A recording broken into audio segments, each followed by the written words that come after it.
Soirée surtout bon week-end en compagnie de Nyota Télévision. Sommaire de ce journal, l'université de Lubumbashi vient d'organiser l'accueil de nouveaux étudiants comme elle le fait depuis maintenant 2 ans. Une rencontre qui a permis aux nouveaux venus d'avoir tous les renseignements possibles sur cet alma mater. À suivre aussi la ville de Likasi qui a connu cette semaine de fortes pluies qui ont laissé derrière elle des dégâts matériels. Toitures de maisons et d'écoles ont été emportées, notamment au quartier Baudouin. Ce journal sera également interprété en langage des signes par Dieudonné Utoka. Et on commence par là. C'est la 2e année que l'université de Lubumbashi organise la cérémonie d'accueil aux nouveaux étudiants. En ce samedi 14 novembre, ils ont été reçus par le recteur à l'amphithéâtre de l'excellence. Toutes les informations relatives au fonctionnement de l'université de Lubumbashi leur ont été données. Étaient sur place, Edouard Kanko qui nous en dit plus. Ils étaient plusieurs milliers à prendre d'assaut l'amphithéâtre de l'excellence de l'université de Lubumbashi, les nouveaux étudiants qui ont réussi au test d'admission. Devant les corps académiques avec en tête le professeur Tchabou Mumba, recteur de l'INILO, ces nouveaux étudiants ont été informés du fonctionnement de cette prestigieuse alma mater. Vous devez participer à votre formation. Il vous est donc demandé de vous servir des notes de cours de vos professeurs comme des canevas qui vous permettent de vous ouvrir par vous-même des horizons nouveaux. Et par la même occasion, il a été porté à la connaissance de ces apprenants certains patrimoines de l'INULO, à l'instar de la Radio Phoenix et du journal Mwana Inchi. Chaque faculté a un espace de plus ou moins 30 à 45 minutes de manière hebdomadaire, c'est-à-dire par semaine. Avant de partir de la maison, à 7 heures, il faut suivre les communiqués de l'université de Lubumbashi sur la Radio Phoenix Université. Avant de lire tous les journaux que nous avons dans la ville, lisez d'abord Mwana Inchi, qui est un journal école de l'université de Lubumbashi, tenu par les étudiants de la faculté des lettres. Le recteur a remis de manière symbolique le guide d'étudiants aux doyens des facultés qui les remettront à leur tour aux étudiants. De manière officielle, les cours débutent le lundi 16 novembre en cours. Autre chose, l'entreprise minière Tenke Fungourme Mining vient de lancer une série de formations pour les agriculteurs de sa concession. Cette formation est organisée à la ferme Kando et couvrira 2 saisons, soit de 2015 à 2017. Reportage de Étienne Ilunga et Rufin Kibambe. Au total, 46 agriculteurs venus des différents villages de la concession TIFM sont à l'école de la professionnalisation. Une première formation qui se déroule à la ferme École Kando, dans le village Mukabe Chabingi, à plus ou moins 45 km de Fungourme, pour une durée de 2 saisons. Chacun aura plus ou moins 1,5 hectare. Nous allons les faire passer par une démonstration de vie coopérative. 64 hectares de terre sont déjà aménagés par le Fonds social communautaire de TFM, un espace de démonstration des technologies et pratiques d'exploitation avec une diversité de cultures. Nous allons les former sur 3 cultures, le maïs, le soja et l'arachide. Nous voulons que ces gens, même en quittant ici, qu'ils aillent induire le développement sur le modèle des coopératives. Pendant 2 cycles culturaux, les agriculteurs vont bénéficier aussi de la formation sur les techniques et options de l'agriculture bio. Entre autres, faire le compost pour fertiliser les sols au détriment des engrais chimiques. Cette formation va me permettre d'améliorer mon travail. Bien qu'agriculteur de longue date, certaines pratiques m'échappaient, affirme cette dame. Mais pour le moment, toutes ces initiatives de Tenke Fungourme Mining, via son fonds social communautaire, visent à créer des opportunités pour les agriculteurs locaux et améliorer leur rendement, et par conséquent contribuer à stabiliser le prix et améliorer la sécurité alimentaire dans la région.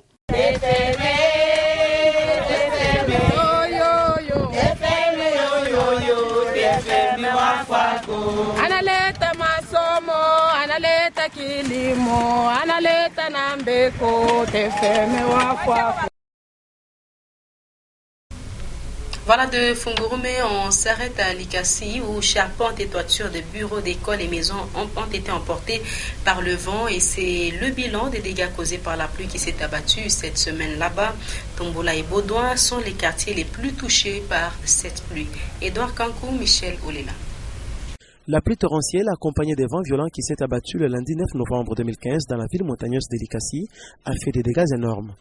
Au quartier Tombola et Baudouin, dans les communes Chituru et Panda, les charpentes des bureaux d'école et quelques maisons ont été emportées. Et cette forte pluie était accompagnée d'un vent violent. Et sur ce, la pluie était très grande et le vent étant très violent, il y a eu la toiture. La toiture a été déportée par la violence du vent. A été jeté à 500 mètres de la maison. Alors on s'est débrouillé, Dieu nous a fait grâce, nous avons réuni quelques moyens, c'est bien pourquoi on est en train de retaper. Conséquence, les livres, bulletins et autres dossiers ont été trempés. Les responsables les ont exposés au soleil pour essayer de récupérer ce qui peut l'être. Certes, les dégâts matériels causés par cette pluie sont importants, mais la bonne nouvelle, c'est qu'il n'y a pas eu de pertes en vies humaines. Le tuyau principal de distribution d'eau de la cité frontalière de Kipushi est à nouveau endommagé. Les camions chargés de moellons qui fréquentent la station de pompage sont accusés d'être à la base de cette panne qui prive plusieurs quartiers de Kipushi en eau potable. Louis Loumami, explication. Depuis quelques jours, le tuyau mère qui alimente les habitants de la cité minière de Kipushi en eau potable à partir de la station de pompage est tombé de nouveau en panne, cette fois au niveau du bureau Kachoma, au Congé Kamine.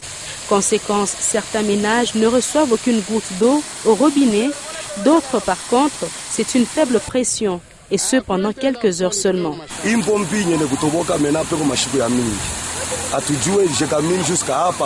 C'est depuis beaucoup de jours que ce tuyau est endommagé. Nous demandons aux entreprises de la place de nous venir en aide. Voilà encore un camion Une situation qui handicape presque tous les habitants de cette cité minière qui préfèrent que cela soit arrangé une fois pour toutes, car cela peut être à la base de certaines maladies hydriques.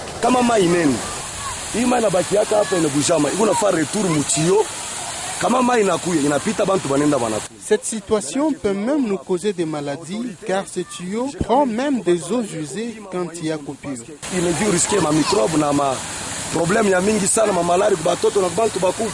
Une autre opinion pense que les autorités compétentes peuvent s'impliquer dans cette affaire. Et ici, à Lubumbashi, un énième cas de spoliation vient d'être mis à la charge des services de cadastre.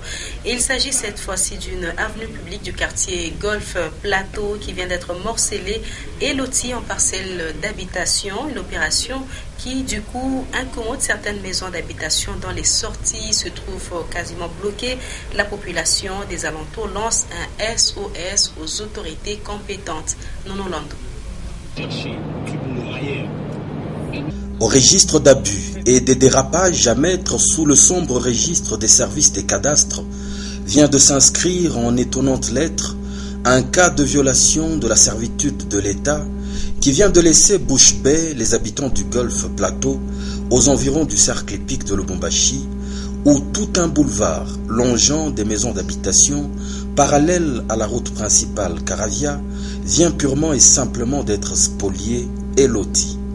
Un espace public, une avenue, vient ainsi donc d'être transformée sans foi ni loi en parcelle d'habitation, privant ainsi aux véhicules et autres usagers une voie de circulation, bloquant par la même occasion la sortie de plusieurs autres demeures.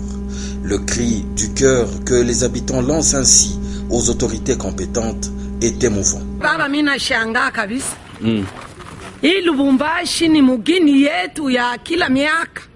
Mabalabala yote inaanza kujishiwa hivi. Jo vile binaikalaka. Huyu pa kutoka huku ataendea wapi? Bale ba pale bataendea wapi? Bale ba kule. Ni balabala yote inapashwa batengeneze maro. Kama unapata mpango angalia balabala. Bashifanye bintu vya hivi. Jo hivi banakuwa na maroho mubaya beko banafanya banjabo mubaya ni jo ya hivi. Hii ni balabala iko napitia watoto wa masomo miotokari hapa shibana funga baba. Actuellement ni avenue. Hii ko avenue normalement des années ni avenue ko koni par cadastre. OK. Ça depuis quand bon na yenga? Bon, il y a maintenant 2 jours. Banakuwa na 2 jours pour yenga, on ne sait pas qu'est-ce qui ne va pas. Tuyue sur base ya nini banakuwa na yenga. Donc ça montre que cadastre anaujisha bakubwa. Joba kuisha hii mambo. C'est pas possible. Ili balabala. Ukifuata balabala inaenda inatoka kule ngambo. Emena leo bana hii ni mpango. Ile ni mpango yenyewe. Onyeshe ba ile mpango watatoka wapi. Huyu wa mpango aliuza eko ni juste mcoin. Aweke barriere yake hapa, aweke barriere pale. Emena banayenga hapa, hii ni mpango.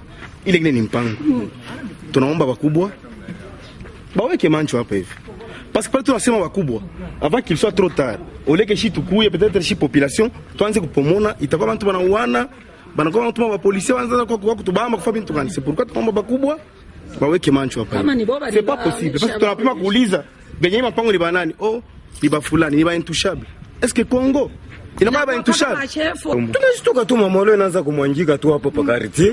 Kulamuka busobo imagravier mamolo mamuchanga nakaje na nzululu. Mimi kulamuka nasema ifashe ni entre tu kwa Mkongo na kumbele. Ngara tena ngine kumbele kule ule basha kuyaja tena. Sasa seke ifashe seke na pope kwa muntu tena me ashia kuyaka shia monaka. Hata baleta benye papa. Sasa huyu atakuwa anatokea kule. Huyu na atakuwa anatokea wapi? Sijua kama batavifanya je. Descendu sur les lieux, le maire de Lubumbashi, Sanguza Mutunda, a promis de convoquer à ses bureaux les responsables impliqués dans ce fait, en espérant que par cette démarche, l'État rentre dans ses droits et récupère son bien. On en verra donc des choses après le départ de l'honorable Moïse Katumbi Chapwe. Et presque dans le même ordre d'idée, au quartier Luano, des cas de destruction méchante sont signalés ces derniers temps. À la base, les conflits fonciers causés par la superposition des titres. Maurice Mazel. Depuis l'expansion de la ville de Lubumbashi, plusieurs Louchois sont en quête d'un lopin de terre pour y bâtir un logis. Actuellement, la périphérie de la ville offre encore son espace où des lotissements ont lieu. Au quartier Luano, dans la commune annexe, plusieurs conflits sont enregistrés parce que les propriétaires des terrains sont superposés. Beaucoup de personnes sont victimes de conflits fonciers dans cette contrée de Lubumbashi. Des disputes sont vécues dans bien de cas à cause de ces conflits. Tout le monde brandit son titre de propriété. Lorsqu'il s'avère que les plaignants ont tous acquis des terrains auprès des services des cadastres, dans quelques rares de cas, les protagonistes du conflit cherchent à être départagés par les services des cadastres en lieu et place de la justice. Sur les lieux de conflit, des bâtisses sont rasées à ras de sol. Les destructions méchantes sont signalées au quartier Luano. Ici, certaines personnes se font justice et ne craignent pas l'État congolais. La loi du plus fort l'emporte sur la raison sous l'absurde prétexte que l'argent va solutionner les dégâts. Et dans la rubrique santé, chaque année, le mois de décembre est consacré aux activités relatives à la sensibilisation de la population dans la lutte contre la pandémie du VIH-Sida. Le maire de Lubumbashi a échangé avec l'équipe des médecins de la capitale du Cuivre dans le cadre des préparatifs de la journée du Sida le 1er décembre, qui se célèbre d'ailleurs sur tout le mois de décembre. Maurice Mazel.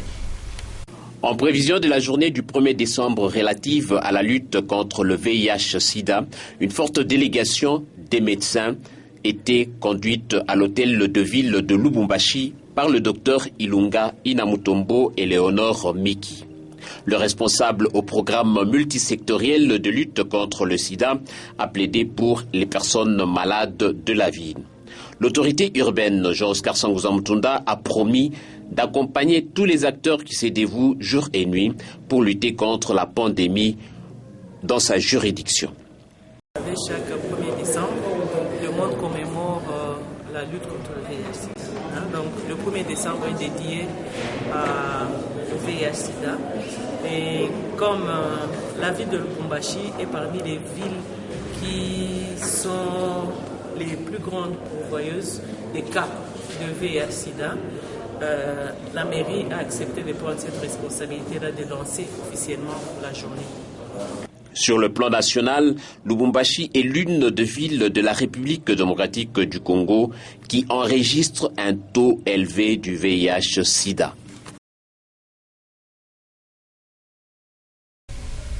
Les travaux de curage de la rivière Lubumbashi ont débuté ce samedi. Ils sont exécutés par la brigade d'assainissement de la ville, secteur ouest, et ce, en prévision des fortes pluies. Sylvie Moussaou, Séverin Katamboua. C'est pour lutter contre les débordements des eaux de la rivière Lubumbashi que ces grands travaux de curage sont entrepris par les cantonniers de la brigade d'assainissement.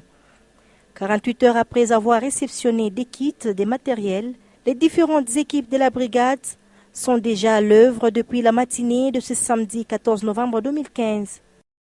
Notre objectif, c'est de curer les rivières. Il y a différentes rivières qu'on va curer. Rivière Tchondo, rivière Kabafubu, rivière Lubumbashi. Je vais mettre partout là où il y a l'eau, dans notre ville, quelques cantonniers qui vont faire le curage. Et je félicite mes cantonniers parce que ce sont des braves gens. Ils sont décidés à rendre notre environnement très serein. Le curage de la grande et légendaire rivière Lubumbashi, une fois exécuté, évitera sans doute aux riverains plusieurs maladies comme la malaria et les multiples cas de noyades souvent enregistrés pendant la saison des pluies. En outre, cette rivière qui a donné le nom à la ville présentera un bel aspect. Et sur un autre chapitre, revendications salariales et amélioration des conditions de travail, c'est entre autres les facteurs explicatifs du climat malsain au sein des différentes entreprises. Une situation qui trouverait certainement une solution si les rapports sont bons entre les travailleurs et les délégués syndicaux. Mais au contraire, les salariés accusent souvent les syndicalistes de rouler pour leurs employeurs. Une analyse que nous propose Edouard Kankou. Dans la plupart des sociétés et entreprises œuvrant en RDC, les relations entre travailleurs et employeurs sont souvent tendues, et cela pour plusieurs raisons. Généralement, la pompe de discorde demeure la revendication salariale et l'amélioration des conditions de travail. Conscient de cette réalité, le législateur a prévu dans le Code du travail le rôle des délégués syndicaux pour créer un climat de paix et confiance entre les deux parties. Les délégués syndicaux ont pour rôle de présenter les revendications des salariés à l'employeur et de défendre les intérêts des travailleurs. Mais sur le terrain, c'est un climat de méfiance qui s'observe.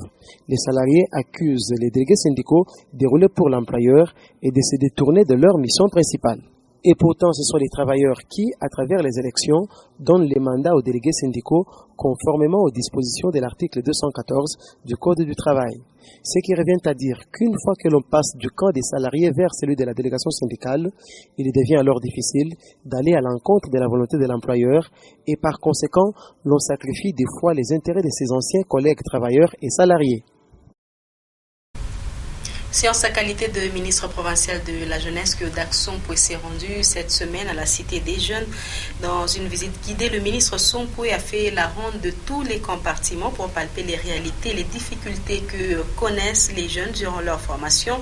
Et le ministre est dit fier de cette école de métier à l'issue de sa visite. Léon Magloire, Monga, Richard Chimba.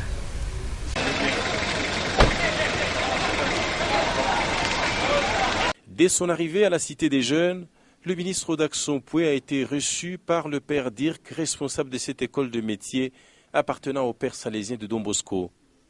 Le ministre de la Jeunesse a été conduit tour à tour aux ateliers de menuiserie, de soudure, ensuite de mécanique et autres endroits où sont formés ces jeunes élites congolais.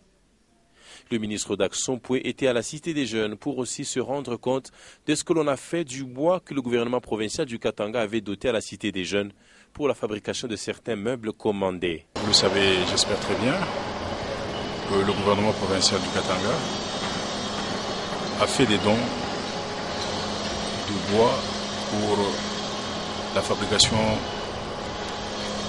de différents produits forestiers, de différents produits qui pouvaient aider l'école et les élèves, notamment les bancs, en fournissant quelques bois.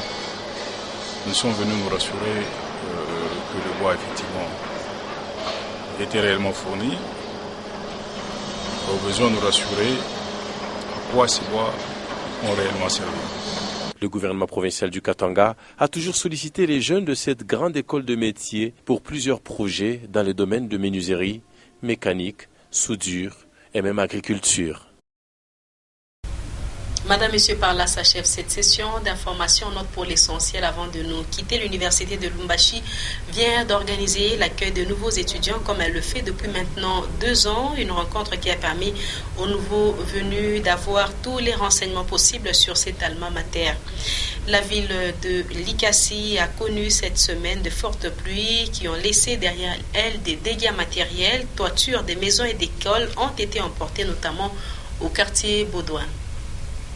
Fin complète de ce premier rendez-vous de l'actualité sur Nyota Télévision de la soirée. Merci de votre attention. Prochain